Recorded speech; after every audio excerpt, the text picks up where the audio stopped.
እስልምና 5 ፒላሮች አሉት ነው የሚባሉ 5 ምሰሶዎች። እነዚህ ምሰሶዎች ምንድናቸው? አምስቱ የእስልምና ማዕዘኖች አርካን ኢስላም የሚባሉት የመጀመሪያው በአንድ አላህ ማመን በነብዩ መሐመድ መልእክተኝነት ማመን ነው። ሁለተኛው ሰላት መስገድ ነው። በቀን 5 ጊዜ የሚሰገድ ሰላት ማለት ነው። እሳቸው 99 ጊዜ ስገዱ ተብሎ ነበር። መጀመሪያ ከ50 ሶላት አካባቢ ነው ተቀብለው ይመጡ የነበሩት። ነገር ግን ሶላቱ ተቀብለው ሲመጡ ሙሳ ያንተ ህዝብ አይችልም ፈጣሪህ እንዲቀንስልህ ጠይቅ እያሏቸው በመጨረሻ ላይ ነው 5 ሰላት እንድንታዘዝ በቀን 5 ጊዜ። አሁን በመላው ዓለም የሚገኙ እስላሞች ይሰግዳሉ። አዎ ሁሉም ዩኒፎርም ነው። የእስልምና መልእክት ይዘቱ በጠቅላላ ዩኒቨርሳሊቲ አለው። እስልምና ከሌላው ለየት የሚያደርገው አንዱ ባህሪው ዩኒቨርሳሊቲ አለው። እኔና ፊሊፒን ብሄድ እኔ መስጊድ ውስጥ ገብቼ ምንም ግራ አይለኝም። ምክንያቱም እነሱ የሚሰግዱት በአረብኛ ነው፣ እኔ የምሰግደው በአረብኛ ነው። ባህሉ፣ ስትራክቸሩ፣ ቀኖናው አንድ አይነት ስለሆነ በዓለም ያለ ሙስሊም በቀላሉ የሚገባባበት አንዱ ምክንያት ዩኒቨርሳሊቲውን የጠበቀ መልእክት መስገድ ነው። ሁለተኛው መስገድ ነው። ያው መስገድ ሌላ ተጨማሪም በቅርቡ በተደረጉ ጥናቶች ብዙ ሳይንቲፊክ ቫልዩም አለው። በግንባር በምትደፋበት ሰዓት ላይ የጭንቅላት ደም ሙሉ ለሙሉ ይቀየራል። ዲኦክሲጅኔትድ ብለድ ወደ ኦክሲጅኔትድ ብለድ ይቀየራል። እጅህንና እግርህን ጉልበትህን በምታሳርፍበት ሰዓት ላይ ወደ መሬት ኤሌክትሮንስ ወደ መሬት ግራውንድ ያደርጋሉ።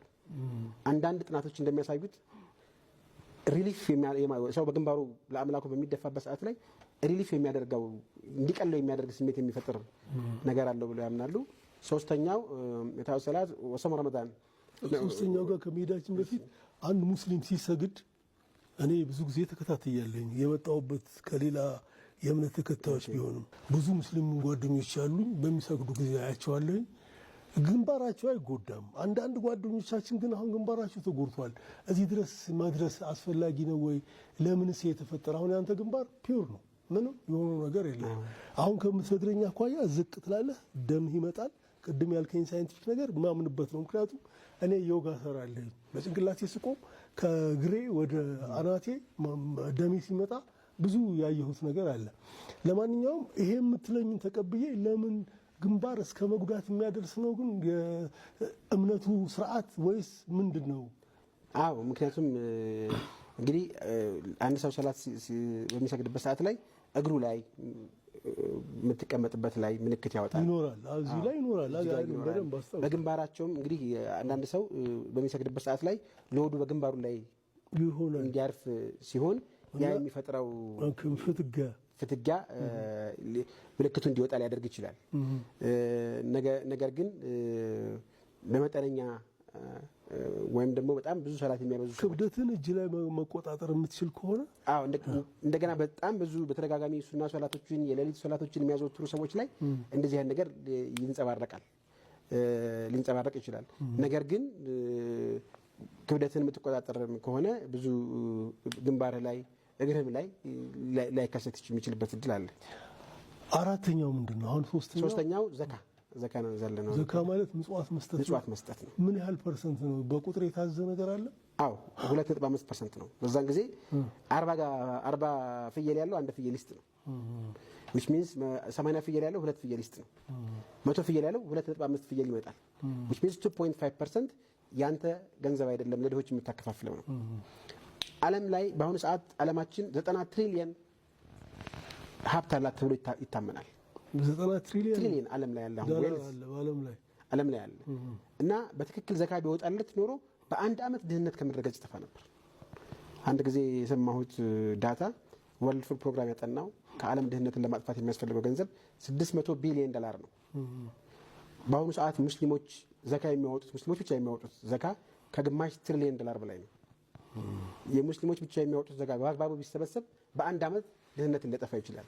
ግን የምንሰጥበት መንገድ ትንሽ ገንዘብ ድህነትን የሚያበረታታ አሰጣጥ ነው እየሰጠን ያለ ነው። በተለይ ኢትዮጵያ ውስጥ እኔ በማውቀው ለምን በተቋማት ተደራጅቶ ዘካ ድህነትን ሊያጠፋ በሚችል መልኩ ስራ ላይ ቢውል ዓለም ዘካን ኤክሰርሳይዝ ካደረገ ድህነት ከምድረገጽ በአንድና በሁለት ዓመት ውስጥ ይጠፋል።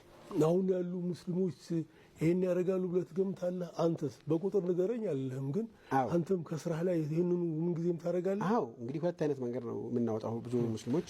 አንደኛው ዘካ ግዴታ ነው 2.5% ካለኝ ንብረት። ሁለተኛው ሰደቃ ነው። በዙሪያ ያሉት ከቤተሰቦችህ ጀምረህ በዙሪያ ያሉ በአካባቢ ያሉ ድሆች ለኤንጂኦዎች ልትሰጥ ትችላለህ።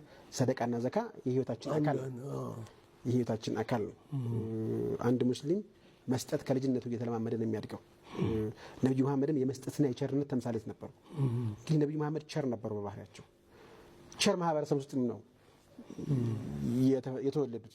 ብዙ ጊዜ አረቦች ብዙ መጥፎ ካልቸር እንደነበራቸው ሁሉ ጣዖት ማምለክ ወዘተ ባህሪ እንደነበራቸው ሁሉ በጎ ካልቸርም ነበራቸው። ከነበራቸው በጎ ካልቸሮች ውስጥ አንዱ መስጠት ነው። እንዲያውም አንድ የሰማሁት ታሪክ ትዝ ይለኛል። አንዲት እናት እገሌን በቸርነት በልጠዋለሁ ብሎ ይላት ነበረ ብሎ አንድ ሰው ያነሳላታል። እገሌ እኮ ህፃኑኝ እንኳን ሳጠባው ብቻውን አይጠባም ነበር። ሌላ ህፃን ይሄኛውን ጡቴን ካልጠባለት ጡት አይጠባልኝም ነበረ። ከዚህ ጀምሮ ነው ቸርነቱ ብላ ያገለጸችበት ሁኔታ አለ። ነብዩ መሐመድ አንድ ጊዜ ተራራ ሙሉ ፍየል ነበራቸው። አንድ ሰው መጣና ይሄ ተራራ ላይ የሚታዩት ፍየሎች እርስዎ ናቸው አላቸው። አዎ ወደድካቸው ሰጥቻለሁ ውሰድ አሉት። አላመነም። እየነዳ ሲሄድ ጀርባውን አላመነም። እየዞረ ይመለከት ነበር። አገሩ ሄዱ። ሲሰጥ ድህነትን የማይፈራ ሰው መጥቷል በሚል ነብዩ መሐመድን ፕሮሞት ያደረገበት ሁኔታም አለ። ሌላ ሁለተኛ አንድ ሞመንት ልጥቀስልህ ዘነበ። አንድ አቡዘር የሚባል የነብዩ መሐመድ ባልደረባ ከነብዩ መሐመድ ጋር ከመዲና አቅጣጫ ወደ መካ ሲመጡ ኡሁድ የሚባል ትልቅ ተራራ ያያሉ። ያንን ተራራ ሲያዩ ነብዩ መሐመድ ምን አሉት?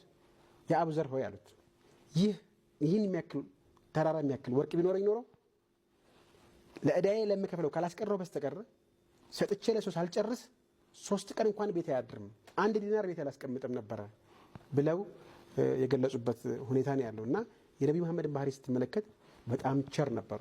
ይህ አንደኛው መገለጫቸው